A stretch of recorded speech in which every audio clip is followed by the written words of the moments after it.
बलात्कार, रेप बंद होना चाहिए। दोस्तों, डॉक्टर आकाश आहूजा, मैं यहाँ पे मानसिक चिकित्सक साइकाइट्रिस्ट हूँ लॉस एंजलिस कैलिफोर्निया में, और वैसे मैं नई दिल्ली से हूँ।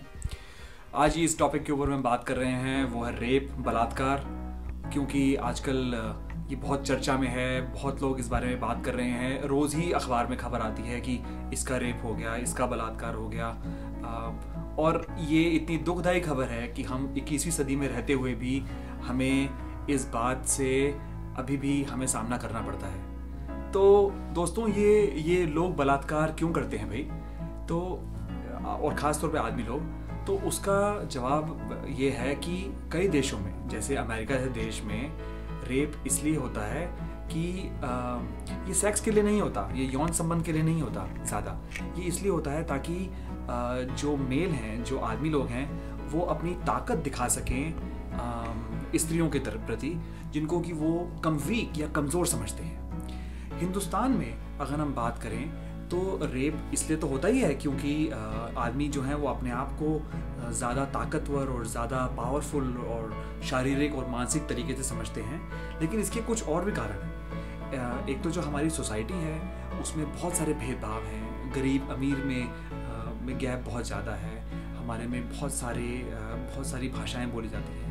लोग अलग अलग तरीके से दिखते हैं। दिल्ली के लोग डिफरेंट दिखते हैं। जो लोग दक्षिण भारत से हैं, केरला, तमिलनाडु से, वो डिफरेंट दिखते हैं। जो लोग नॉर्थ ईस्ट से हैं, मेघालय, मिज़ोरम वगैरह से, वो थोड़े डिफरेंट दिखते हैं। जो लोग जम्मू कश्मीर वगैरह से हैं, वो थोड़े डिफरेंट दिखते हैं। और कई बार ये जो आपस में डिफरेंसेस हैं, जो कि हिंदुस्तान की जो ताकत है, वो कई बार वो रीज़न बन जाता है कि एक दूसरे को इंसान शायद इतना पसंद नहीं करता, और ये रेप की तादाद जो है वो बढ़ सकती है। गरीब लोग कई बार अमीरों का शोषण करते हैं, और हिंदुस्तान में जातिवाद भी इतना है कि कई बार जो लोग अपने आप को ऊंची जाति वाला बोलते हैं, वो कई बार नीची जाति वालों के प्रति जो है वो इस टाइप की हरकत जो है वो करते हैं, जो कि दुखदायक ही नहीं, वो इतनी घटिया है कि इन लोगों को सज़ा होनी ही चाहिए। तो फिर हम क्या करें? अब जब रेप हो जाता है किसी का, तो अभी जैसे दिल्ली में हुआ, तो उसके ऊपर बहुत चर्चा हुई। काफ़ी सारे लोग बाहर निकले, काफ़ी सारे लोगों ने मोमबत्तियाँ वगैरह जलाई, और सबने प्रार्थना भी करी, और सबने बहुत कुछ किया। लेकिन मैं चाहता हूँ कि ये सब अब बंद ना हो जाए, क्योंकि कई बार हम लोग इतने बिजी हो जाते हैं अपनी ज़िंदगी में कि ये चीज़ें लगता है कि चलो अब हो गया, चलो अब आगे बढ़े। नहीं, हमें इस इशू को ख़त्म नहीं होने देना है। हमें रेप को ख़त्म करना है, हमें रेप की चर्चा को ख़त्म नहीं करना। तो क्या कर सकते हैं हम लोग इस बारे में? मैंने काफ़ी सारी इस बारे में स्टडी करी और काफ़ी मैंने सोचा। तो मैंने हिसाब लगाया कि हम रेप को हैंडल करने के लिए हमें डिफरेंट लेवल पे, हमें डिफरेंट तरीक़ों से उस पर आक्रमण करना पड़ेगा। पहली बात तो ये दोस्तों कि बच्चा जब छोटा होता है तो मुझे लगता है कि उसे ये शिक्षा देनी चाहिए कि भाई औरतों की और स्त्रियों की इज्जत करनी है, कि लड़के जो हैं वो बेहतर नहीं हैं लड़कियों से। जो अच्छा काम करेगा वही बेहतर है।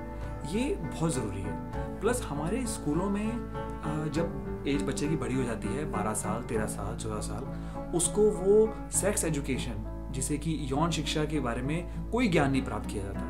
मैं डॉक्टर हूँ, लेकिन मेरे को याद है कि जब मैं स्कूल में था तो 8वीं या 9वीं कक्षा में बहुत सारी किताबों के अंदर काफ़ी कुछ लिखा होता था सेक्स के बारे में और यौन संबंधों के बारे में, क्योंकि वो पढ़ाई थी।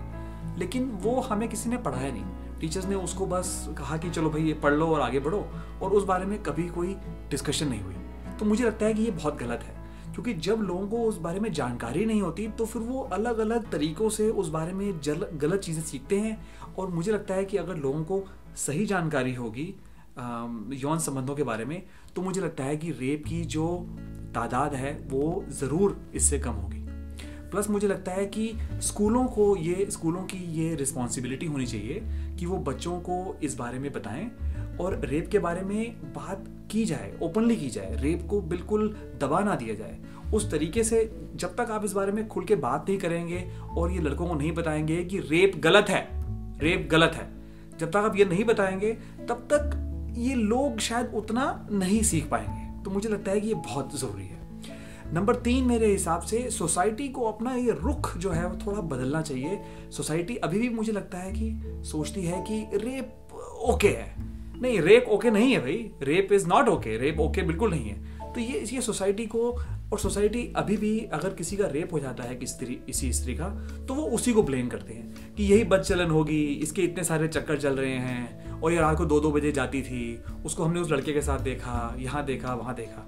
ये बातें चाहे गलत हैं या सही हैं, लेकिन ये कारण नहीं हो सकती कि हम कहें कि हाँ उस स्त्री का रेप जो है वो होना चाहिए था। ये बातें बिल्कुल बेबुनियाद हैं। और जितने भी हम सब लोग हैं पढ़े लिखे, या जो जिनके पास शिक्षा बहुत सारी नहीं है, उनको ये बात का ज्ञान होना चाहिए कि ये सारी बातों से रेप सही नहीं हो जाता भाई। हमें अपनी पुलिस को एजुकेट करना चाहिए, पुलिस को पढ़ाना चाहिए, पुलिस को शिक्षा देनी चाहिए कि भाई कि जब कोई रेप जिसका हुआ कोई स्त्री आए तो उससे कैसे बात की जाए, उससे कैसे इंफॉर्मेशन ली जाए, उसी को हमेशा गलत ना माना जाए और उसके बारे में कार्रवाई की जाए। हिंदुस्तान में करीब 20,000 रेप जो हैं वो रिपोर्ट हुए थे पिछले साल, और उसमें से सिर्फ 20% लोगों को ही सज़ा मिल पाई, बाकियों को नहीं मिली। सिर्फ कुछ स्टेट जो हैं लाइक मेघालय और सिक्किम वगैरह के, वहाँ पे करीब 80 या 90% लोगों को सज़ा मिली, लेकिन बाकी हिंदुस्तान में नहीं मिली। शर्म की बात है। सरकार की इसमें बहुत रिस्पॉन्सिबिलिटी है। सरकार को चाहिए कि पहले तो इस बारे में लॉज बनाए, और जो लॉ अगर बनाए तो खाली लॉज ना बनाए, उनको वो लगाए, उनको वो यूज़ करें। और अगर वो किसी को पकड़े रेप के लिए तो उसका केस 15-20 साल में सॉल्व ना हो, वो फास्ट ट्रैक करें, उसको जल्दी सॉल्व करें, ताकि सोसाइटी को एग्जाम्पल मिले कि देखिए रेप करेंगे तो इसकी सज़ा मिलेगी। सिंपल सी बात है।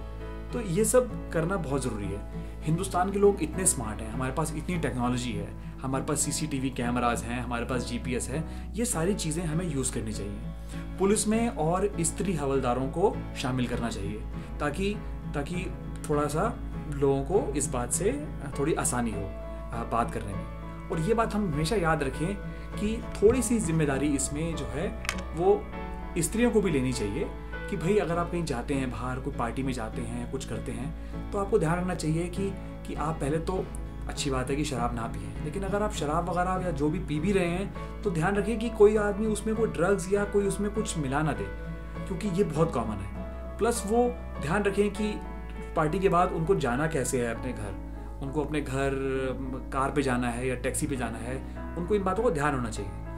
ये सब सावधानियां अगर बरतें और बाकी जो चीज़ें मैंने कहीं अगर वो हम थोड़ा सा उनको अगर हम यूज़ करें, तो मेरा आइडिया है कि हम इस रेप की समस्या को हमेशा के लिए हटा सकते हैं। और अगर हम ऐसा करते हैं तो जो मैं ये वीडियो कर रहा हूँ इसका कोई अस्तित्व जो है वो नहीं रह जाएगा कुछ सालों बाद। शायद यही मेरी चाहत है।